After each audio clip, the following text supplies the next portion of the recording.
Good Morning Maryland begins now with breaking news. It is Thursday, February the 17th. Good morning, Maryland. I'm Christian Schaefer. And I'm Megan Knight. Right now, we are following breaking news out of Harford County, where a house fire in the Aberdeen area has turned deadly. WMAR 2 News' Aaron McPherson live at the scene for us this morning with the very latest information. Good morning, Aaron. Good morning. Well, the latest information that we just received, the State Fire Marshal's office just released information that one person did die in this morning fire. Now, we are here on Manor Court in Aberdeen. Now, this is in Harford County, right off of Route 22. And as you can see, this home is destroyed. This is just the front angle of this house. And on the back end, there really is no more wall. It's all like it is at the top of this home right here. But there are several fire crews out here right now investigating. So we do not know exactly what caused this fire, exactly what happened. So we are waiting to hear some of that information, but there are several crews here trying to figure that out. And as you can see, there is still some smoke billowing from the top here. So the crews are just making sure that this fire is completely out. And there is a good amount of distance between the homes here, so there's not a concern of fire spreading or anything of that nature. But it is still a very active scene right out here right now. Several crews out here trying to figure out exactly what happened, but we do know that one person did die in this morning fire, and it happened just after 2 o'clock this morning. So we'll be sure to check back in with you a little bit later here on Good Morning Maryland. For now, we're live here in Aberdeen. Aaron McPherson, WMAR 2 News. Okay, Aaron, thanks very much for that. Yeah, we'll check back in with Aaron on the breaking news throughout the morning here. Right now, we've also got Liz Dravick standing by with time safer traffic, and Chief Meteorologist Lynette Charles is in for our first look at the forecast for your morning. Good morning, Lynette. Good morning, Christian. We're going to start you out with temperatures. This is 95 south, bound for the 895 split in Rossville. Christian, Megan, hi and good morning. All right, good morning, Liz, and welcome back. Thank you very much. Baltimore City Police are investigating a series of shootings that took place within an hour of each other last night. In all, 6 people shot. 2 of them, said to be young boys, died from their injuries. Around 6:20 last night, police were called to Gelston Drive. That's a few blocks north of Edmondson Avenue and just south of Gwynns Falls Park. The actual ages of the 2 victims who died have not been released. Police also found a 15-year-old boy there on Gelston Drive who'd been shot in the leg. Officers applied a tourniquet until medics arrived and taken him to the hospital. No word on his condition. At around the same time, city police were called to another shooting in the Douglas Homes housing complex near Johns Hopkins Hospital, the other side of town. A 26-year-old man was shot there several times. Crews rushed him to the hospital as well. About an hour before those 2 shootings, police were investigating 2 more shootings that happened in southwest Baltimore, both of them near Wilkins Avenue, one on Cole Street, the other on South Fulton. Those scenes just a couple of blocks away from each other. City police say they are not sure if this was one double shooting or 2 separate shootings. Both men were taken to the hospital. Their conditions not known at this time, but because of the severity of their injuries, homicide detectives are investigating. And again, all those shootings happening within an hour of each other last night, most of them in southwest Baltimore, but there was that other shooting on the other side of town in the Douglas Homes. Police Commissioner Michael Harrison went to the scene where those 2 young boys were shot and killed last night. He said detectives are working to determine whether any of the recent shootings are related. There's been no arrests in any of them. And there has now been 49 murders in Baltimore City in the year of 2022, which is an average of more than 1 per day. WMAR 2 News is putting the focus on those victims. We have created a special gallery with the names and faces of many of the victims of violence in Baltimore City. You can find that at WMAR2news.com/notjustanumber. Well, several years and several police commissioners ago, the Baltimore City Police Department hoped a surveillance plane flying over the city and recording all the activity below might help solve more crimes, but that program was discontinued after a controversial start and restart. Now all the data collected by that plane is going to be destroyed. The department launched the Air Pilot program back in 2016 without notifying anyone. Once it did become public, there was an outcry over concerns about privacy. The Maryland ACLU sued the police department in April of 2020 over the program, calling it unconstitutional. June of last year, judges on the U.S. Court of Appeals in Richmond, Virginia, voted 8-7, agreeing that the surveillance plane program was unconstitutional. Now the city has agreed to settle that lawsuit, and as part of the settlement, all the data collected by the program will be destroyed. Some of it will be kept until it can be used in active criminal prosecutions. Then it has to be destroyed. We've got the full transcript on the settlement on our website, WMAR2news.com. All right, taking a look at the latest COVID metrics. There are now fewer than 700 people in hospitals in Maryland with serious cases of the virus. Just 1 month ago, there were more than 3,000 people hospitalized with it.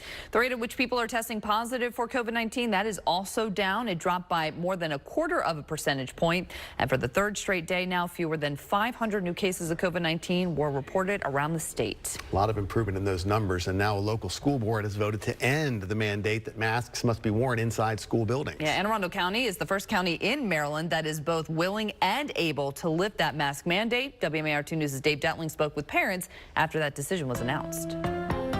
So this was a big surprise that it actually did pass tonight. They took a vote before even having public testimony.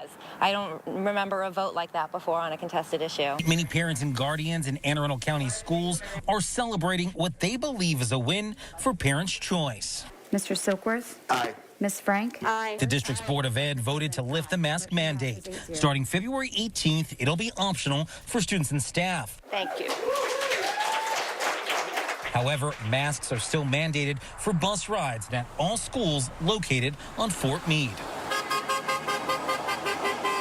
This is what parents have been fighting for since the beginning, a chance for students to lower their masks and get back to learning. Parental choice is the #1 thing we're asking for in this. If you want your child to continue to wear a mask to school, if they have a health issue or something like that, then as a parent, I support that all the way, but allow me to make the choice of what's best for my child. I think it's over. I think it's time to move on to life. Let people see your smiles again. And that was Dave Detling reporting. Now, one county that would like to lift its mandate, but at this point is not allowed to, is Carroll County. Well, now that county school board is taking legal action. Right now, Carroll County does not meet the state school board's requirement that 80% of its county residents be fully vaccinated. Even so, the Carroll County School Board voted last week to eliminate masking requirements in schools, and it has now filed a lawsuit against the State Board of Education in Carroll County Circuit Court, calling for an end to the statewide mask mandate.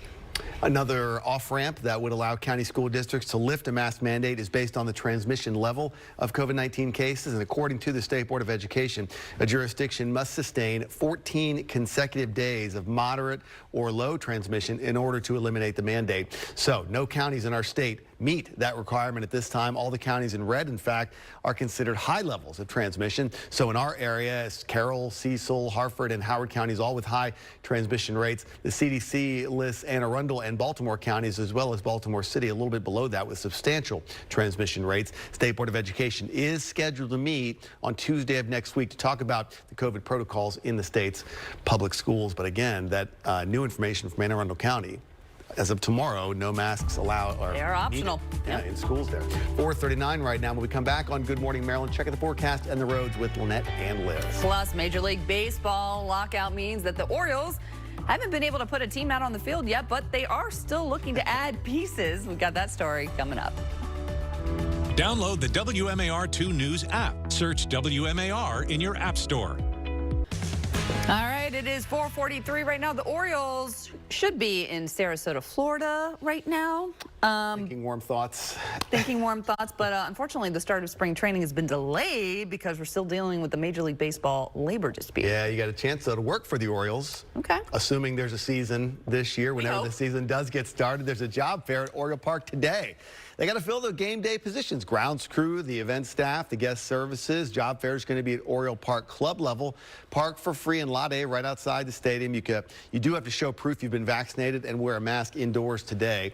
And if you do get hired, there's a chance to win a trip for two to Major League Baseball All-Star Game in Los Angeles. Job fair runs between 3 and 6 today. Lynette, I have never had a negative interaction with any of the workers at Camden Yards. They're all just, it's great. Yeah. So I think you kind of need a positive attitude to get one of the games. Love the game. That probably helps a little bit too. I would think so.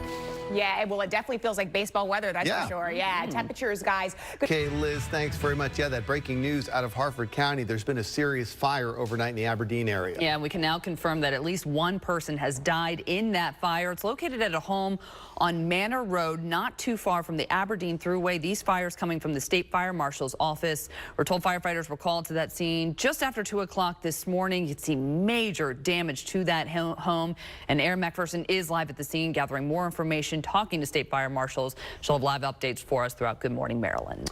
It is 4:48 right now. The trial of 3 former Minneapolis police officers charged with violating George Floyd's civil rights will continue today. Some tense moments in court on Wednesday with one of those former officers on the witness stand. Ex-officer Tao Thao snapped at the prosecutor, who asked him why he did not tell Officer Derek Chauvin to take his knee off George Floyd's neck. Thao said, quote, "I think I would trust a 19-year veteran to figure it out." End quote. Thao and the other officers, J. Alexander Kung and Thomas Lane, are each charged with deprivation of rights under color of law. The 3 are being tried together in federal court there in Minnesota. As for Derek Chauvin, he's already pleaded guilty on his federal charges after being convicted of murder and manslaughter in a state trial in Minnesota last year. The Biden administration says Russia is lying about pulling troops away from the border with Ukraine. U.S. officials say new satellite images show that Russia actually added some 7,000 troops to the more than 150,000 already stationed along that border. The State Department says it is still hopeful that it can negotiate a peaceful solution with Russia. However, more U.S. soldiers started heading to Europe yesterday after President Biden warned of a Russian invasion of Ukraine was still possible. Well, there's much more ahead on Good Morning Maryland today, including in Good Morning America. We'll have much more on that story, by the way, as well. Still ahead here, though, on Good Morning Maryland, a local college is going to be part of an NBA All-Star festivities this weekend. WMAR 2 News' Sean Stepner has more on that story coming up. Subscribe to WMAR 2 News on YouTube for daily videos. Watch anytime on all of your devices. Time now is 4:52. Morgan State University is getting ready for a pretty big weekend. Yeah, the NBA's All-Star Game is Sunday. On Saturday, the NBA is putting on what it's calling the HBCU Classic, with Morgan State taking on Howard. WMAR 2 News' Sean Stepner has that story. 1, 2, 3, morning. This isn't your typical road trip upcoming for the Morgan State men's basketball team. We're on the front stage. I mean, Morgan State is going to be shown everywhere. On Saturday, the Bears play Howard in the first ever HBCU Classic. Not in Baltimore, not in D.C., in Cleveland as part of the NBA's All-Star Weekend. It's huge. It's historical. To me, I just feel like being on this big stage, being able to be seen by the world nationally is just something groundbreaking for HBCUs, and it's something that can lead up to bigger things. This is a big opportunity for Morgan State and Howard University and for all HBCUs across the country. We just want to represent well for all HBCUs.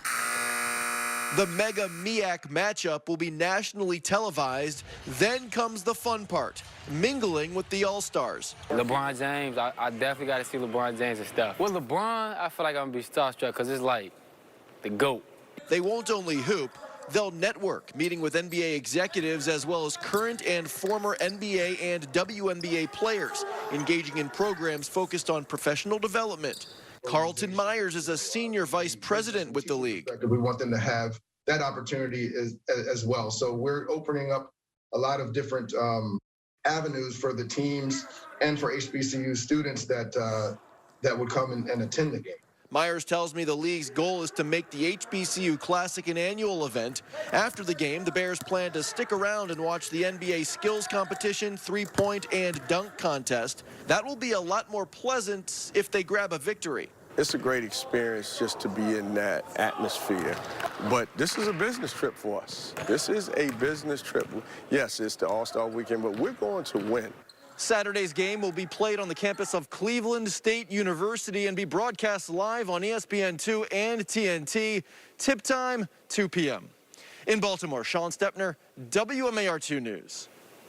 That is just so exciting for Morgan State. Yeah, wishing them the best of luck. Yeah. All right, well, coming up after the break, we are continuing to follow the breaking news out of Harford County, a house fire there. A live report there. WMAR2 News was first on the scene there in Aberdeen. Aaron McPherson has got a live report at the top of the hour. It is 4:55 right now. You're watching Good Morning Maryland. Okay, Liz, thanks very much. It's 6:32 right now. Ukraine could be getting more financial aid from the United States. The House last night passed a $13.6 billion emergency aid package for the country. That money would be set aside for defense, economic assistance, and humanitarian aid. There's also been $4 billion set aside to help refugees, as well as provisions to enforce sanctions against Russia. The legislation will now move to the Senate. And this all comes as Russian troops are continuing to attack civilian areas, including a women and children's hospital. Russia once again breaking its promise of having temporary ceasefire, providing Ukrainians a safe zone to escape. At least 3 people are dead in that attack on a hospital. One of the victims is a child. Meanwhile, Ukrainian and Russian foreign officials did meet earlier this morning in Turkey. Those talks just ended about a half hour ago without any agreement in terms of reaching a humanitarian corridor or a ceasefire. It is 6:33 right now. There is a meeting scheduled for tonight to try to address several violent incidents that have happened this year in schools in Baltimore County. Yeah, one of those incidents happened just last week. WMAR2 News' Mark Roper's live outside of Baltimore County School headquarters in Towson. So, Mark, what are parents saying about all the violence that's been happening in schools? Good morning, Megan and Christian. Well, since the beginning of the school year, there have been several fights breaking out in schools, even a shooting that happened in the parking lot of one school. So parents are very concerned about why these violent incidents are happening and what's being done to put an end to it. Now, after the pandemic kept kids at home for much of the past 2 school years, students are back in the classroom face-to-face again. But since students have returned to in-person learning, Baltimore County Public Schools have seen a series of violent events break out among students. Just last week, there was a fight at Parkville High School that caused a brief lockdown. And last month, 2 students have been charged in connection to a shooting which happened in the parking lot of Catonsville High School. One student there was shot. In January, one student was taken to the hospital after a fight broke out at Perry Hall High School. The principal said the school resource officer had to discharge pepper spray and that one student had to be taken to the hospital. Then back in December, 2 students got into a fight in a locker room at Franklin High School in Reisterstown. One student was taken into police custody and charged with first-degree assault, while another student who got hit in the head had to be helicoptered to a hospital. And just as the school year was getting started, there were 2 fights at Dundalk Middle and High School in September. One of the fights involved a 13-year-old girl, and both fights ended up being posted on social media. Wednesday night, many parents showed up for a town hall with Baltimore County Councilman Julian Jones. It's one of a series of community meetings to talk about the amount of crime happening in the county, especially the violence happening in county schools.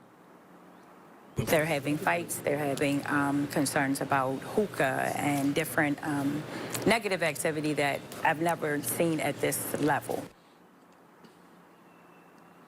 Now, there is a virtual school board meeting tonight at 7:30 that will talk about the violence happening in schools as well as the policies for disciplining students. It is open to the public, so parents can join in on the conversation. Reporting live in Towson, Mark Roper, WMAR2 News. Okay, Mark, thanks very much. We'll continue to follow that story. Meantime, free agency in the NFL officially starts in less than a week, with the Ravens making some moves in an effort to potentially make some more later. And a daycare's good intentions to help people fill up their gas tanks. Uh-oh. That may have backfired a little bit. We're going to have that story for you coming up. It is 6:38 right now, or is it 7:38? For right now, it's still 6:38. For right now, it's still 6:38. Oh my gosh, don't send our viewers to a tizzy. But we are springing forward this weekend. Daylight saving time coming at 2 o'clock this Sunday morning. Yeah, you still have a little time. When it becomes 3 o'clock. Right. All of a sudden. And then we get all confused. Yeah. But there's a chance that we might not have to do this again because there's a hearing in the state Senate today to make daylight saving time year-round in Maryland. So right now, there are only 2 states that do not observe the time change, which would be Hawaii and Arizona. The U.S. Department of Transportation is responsible for daylight saving time. Supporters say that changing our clocks, it conserves energy use. But in the past 4 years, we've seen at least 18 states, including Maryland, introduce legislation to make daylight saving time year-round. Congress, though, would have to allow that to happen. Strokes, heart attacks, miscarriages, health concerns all rise. Car accidents all go up when we change our clocks. So, and it's arbitrarily changed 1 hour. And just preventing that keeps people on a similar circadian rhythm or similar structure, and really can save lives. Christian's calling out our sleeping Come on. video. Where did we get this video? That hearing, by the way, in the state Senate is scheduled for 1 o'clock this afternoon. That's a big one. A lot of hot topics down there in Annapolis going on. That might be the biggest one. It is 6:40 right now. The price of gas continues to rise here in Maryland. The average price for a gallon of regular unleaded now $4.30. It keeps going up. That's 7 cents higher than yesterday. The national average is even higher than that a little bit, $4.31. Now, with these prices, you might not blame the drivers in this traffic jam. This is in St. Louis. A daycare center offered to give drivers $30 in free gas. Oh. That led to that massive traffic jam. Police had to be called in to help. Some drivers even offered $20 just to go away. Daycare owners committed $10 grand to the cause because they said they wanted to bless the community. By the way, Missouri already has relatively low gas prices. On average, a gallon of regular there is $3.80. So could you imagine what it would be like, say, in California? Oh, my gosh. Where it's almost $6 there? So that's crazy. That line of cars just sitting there not moving. Good intentions, Yeah. kind of gone wrong. Well, there's a new animated film coming out tomorrow that focuses on those awkward moments from our teenage years that I think we'd all like to forget. I think we've tried to forget those, and pretty soon you might want to try to forget this. No. Yeah, there it is. Oh. Parachuting spiders coming up I'm on not looking Good at it. Morning Maryland. I did not see it. Nope. Not looking, not looking. Did not look. Welcome back in. 6:43 right now. The former head coach of the Miami Dolphins says the team is trying to get their dispute pushed outside of court. Back in February, Brian Flores filed a lawsuit against the NFL and 3 of its teams, including the Dolphins, who he coached the past several years, for racial discrimination. Lawyers for Flores now say the Dolphins are pushing to have that case heard in what they're describing as a secret arbitration process, which would not be accessible to the public. In a letter to the NFL Commissioner, Roger Goodell, Flores' lawyer urged him to reject the Dolphins' request and have the case heard in court. Last month, Flores was hired by the Pittsburgh Steelers as an assistant coach. Well, there are changes coming to the Ravens. Offensive tackle Alejandro Villanueva announced yesterday that he is retiring. He spent 6 seasons of his career with the Steelers before finishing up his career with the Ravens. The team also released cornerback Tavon Young after 6 seasons in Baltimore. So those moves free up close to $12 million for the Ravens, who have a number of players set to hit free agency next week. Okay, we are covering Lynette's eyes so she won't see these. This is so awful. I don't think they're quite as big as your TV screen. Like, they're really zoomed way in. No, look at it in that person's hand. They are as big as the person's hand. Oh my gosh, I'm not. Yeah, we I'm not pretty doing it. soon could be seeing these spiders all over the disgusting. place. It's called a Joro See, it's still there? spider, native to Japan. They apparently started popping up in Georgia last year, and researchers say they're pretty good at dealing with colder weather, so they might be migrating right at the East Coast. What? And here's what they do. With their web, they make a little parachute. Oh my. So then they kind of, I mean, I don't think that's really flying. That's more like floating than flying. Does it matter? It's Yeah. like Charlotte's Web. Remember Yeah, how they did that? They float around. That's some pig. You know, these they go. If it's windy though, they get up to 100 miles an hour. These spiders. Yeah. Are you making this up? So you can't even get out of the way. You know, you're trying. Is it gone? Is it gone? Yeah, it's gone. Yeah, we're gonna be dodging spiders like we were dodging really cicadas last year. If we get those in large numbers, we'll get some, you know, we'll talk to the spider experts about what we're supposed to do about it. It's going to be okay. You know, Well, you love this story. we'll figure it out. You love And that just won't leave our house. I know. Oh my they gosh. come. Okay. That remote weather again. Not for the pandemic. Working from home again. Because of a spider. Oh, gosh. man. We have lots to get to in the presidential race, so let's go right to our 9 o'clock poll closings. They are ready to go. We see lots of them. The second largest block of the night, 156 electoral votes up for grabs, including key swing states such as Arizona, Minnesota, Michigan, and a number of others. We see some on there as well. Texas and Wisconsin as well. Those are 2 of the bigger ones. Pennsylvania, of course, one of the lead ones as well in this year's election. Let's take a look at Arizona, where we have no projection yet. 11 electoral votes up for grabs. Typically a state that we see as red, but possibly could go the other way tonight. Colorado is not projected yet either. 9 electoral votes up for grabs in Colorado. So we see that one, and that one obviously went Hillary Clinton by 5 points in 2016. Next up is Kansas. This state has not gone to the Democrats since 1964. We have no projection yet. 6 electoral votes up for grabs there. Louisiana, we can project that Donald Trump has won the state of Louisiana, another one of those states in the South we typically see as red. It stays red. Electoral votes, 8 awarded there. Michigan is too close to call at this point as well. 16 electoral votes are up for grabs in the state of Michigan, and that's where we stand right now. In Minnesota, a state that has not gone Republican since 1972. We hear this year a little bit that it might, but we have no projection at this time for Minnesota. It's 10 electoral votes up for grabs still. Nebraska goes to President Trump. Now, Nebraska has a split vote situation similar to Maine, and so we'll keep an eye on that, but we do project that Donald Trump has won Nebraska. New Mexico, 5 electoral votes up for grabs. This goes to Joe Biden. New Mexico at once was a swing state, but now typically a blue state. New York, a big chunk of votes here for Joe Biden. 29 electoral votes going to Joe from the state of New York, always a safe Democratic state, also home to Governor Cuomo, who received feedback both positive and negative for his handling of the COVID-19 pandemic. North Dakota will stay red. It went to Trump by nearly 36 points in 2016. It stays that way here tonight. South Dakota as well, staying for President Donald Trump. This is a slightly more competitive state than North Dakota, but both Dakotas going to President Trump. Texas, too close to call. This one is maybe one of the most intriguing ones tonight. We see Texas with no projection at this time as 38 electoral votes up for grabs in the state of Texas. Wisconsin, another swing state that we've been keeping an eye on and been awaiting to close. And we see Wisconsin with 10 electoral votes up for grabs, but no projection there.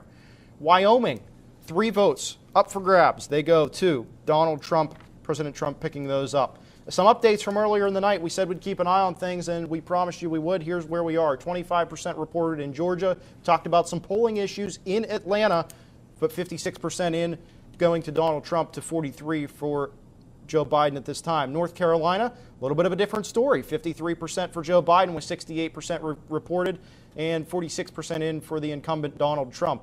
And Ohio also looking blue right now, 52% in. And we mentioned earlier a lot of the metropolitan cities, Cleveland, Columbus, Cincinnati, are the precincts that we're seeing being reported right now with that.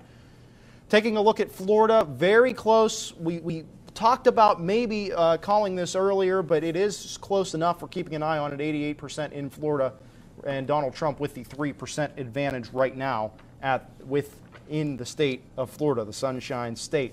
Bringing back in Rachel Pellegrino and Drew Rhea now. We're seeing some momentum. We're seeing some numbers starting to come in. Not as many troubles as I might have expected originally with some of these, polling situations. Obviously, a lot of mail-in ballots to count. We've talked about that, but there's also been a fair amount of states that have come in so far tonight. Yeah, the one that caught my eye was Texas. Going into tonight, 270 to win had Texas as a leaning Republican state, not a swing state. But according to 538, Trump was up only just 1%. And so to me, and with how close it is tonight, I think you have to look at Texas as a swing state now and in play. That is one without explanation that Donald Trump cannot lose. If he loses Texas, he essentially doesn't have a path to the presidency. 6:45 right now. Lawmakers investigating the insurrection at the U.S. Capitol say former President Trump and one of his lawyers were part of a criminal conspiracy to overturn the 2020 election. The House of Representatives January 6th Select Committee made that allegation in a court filing Wednesday. It's part of an attempt by that panel to gain access to emails from a lawyer named John Eastman, who may have helped orchestrate the alleged plot. Eastman claims those emails, though, are protected by attorney-client privilege. The U.S. private sector added 475,000 jobs last month. That's according to a report by payrolls processing firm ADP, and those numbers were better than expected. The firm also made a dramatic revision to its January report, saying instead of losing 301,000 jobs, the private sector actually added 509,000 jobs. No word on why they had to make that revision, but ADP's report comes out ahead of the Labor Department's more comprehensive jobs report, which will be released tomorrow. Yeah, first Friday of the month. Meantime, the mask mandate in Baltimore City Public Schools is still in place for now, but city school officials say it'll end on Monday, March the 14th. The city is going to be the last school district in the state to end its mandate. The statewide mandate was lifted for public schools last month. Schools will continue weekly COVID testing, though, for students and staff there in Baltimore City. 15 sea turtles rescued by the National Aquarium are back in the wild this morning. Those turtles were found stranded off the coast of Massachusetts in November of last year. many of them suffering from things like pneumonia, dehydration, and other ailments. So the aquarium spent the last few months nursing those turtles back to health. And on Wednesday, they were released back into the ocean right off the coast of Florida. They just take right off. Yeah, they do. Look at those little legs. They're like, whee! Into the sea they go. Terrific. Yeah. They don't hang around and like, wait, no, I don't want to go. Yeah, they don't even like turn around and wave bye. Like, they're no gone. goodbye, no see you later. Let's get a check of the forecast for our area here with Chief Meteorologist Lynette Charles on your Thursday morning. All right, we'll start you out with a look at the radar. Below town, everything moves at speed, and there's police activity 50 west and 97. Megan, Christian, back to you. Thank you very much, Liz. All right, so it's not an asteroid, and it's not colliding with Earth. Okay. So it's okay. We can all stand down. We can stand down, but it's still pretty impressive. It's supposed to happen tomorrow. Scientists say the moon is going to get hit by space junk, 3 tons of it. It's supposed to hit the moon at just under 6,000 miles an hour. I think that's an animation of what it's going to look like. Yeah. It's going to have a crater that could fit several tractor trailers. That's how hard it's going to hit. Now, it's going to be on the far side of the moon, so you're not going to see it. In fact, it's going to take weeks or months for anyone to even confirm whether this even happened or not, but they think it's going to happen tomorrow. If they don't post it on social media, then it didn't happen. Did it even happen at all? Right. If space junk does not sound like a very scientific term, that's because it's really not. No. It refers to man-made debris that gets left in space by humans, hence space junk. According to Bill Gray, an independent astronomer and asteroid tracker, the space junk is likely a Chinese rocket that has been floating around up there in space since 2014. Yeah, not nearly enough to knock the moon off its course and cause real problems that would lead us to think of somebody to help out. Exactly. We don't need them. We're good. We don't need them today. What a morning on GMA coming up. Oh, my goodness. Yeah, you were talking about this reading through this script. So if you're a fan of New Kids on the Block, like Christian is. I mean, who isn't? Who isn't? Really? Then don't miss GMA. Yeah, Jordan, Jonathan, Danny, Joey, Ricky, Bobby. Oh, you were close. They're all going to be on GMA today. They still look like this, by the way. Yeah. And they're going to be with Salt and Pepper, too. How about that? En Vogue and...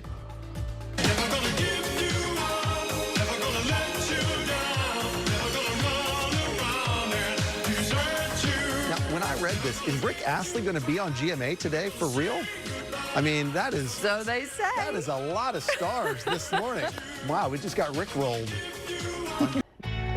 6:55 right now, St. Patrick's Day, 2 weeks away, but starting today, you can enjoy the festivities early. Because why not, right? Guinness Open Gate Brewery in Baltimore County is hosting events all month long for you St. Patty's Day lovers out there.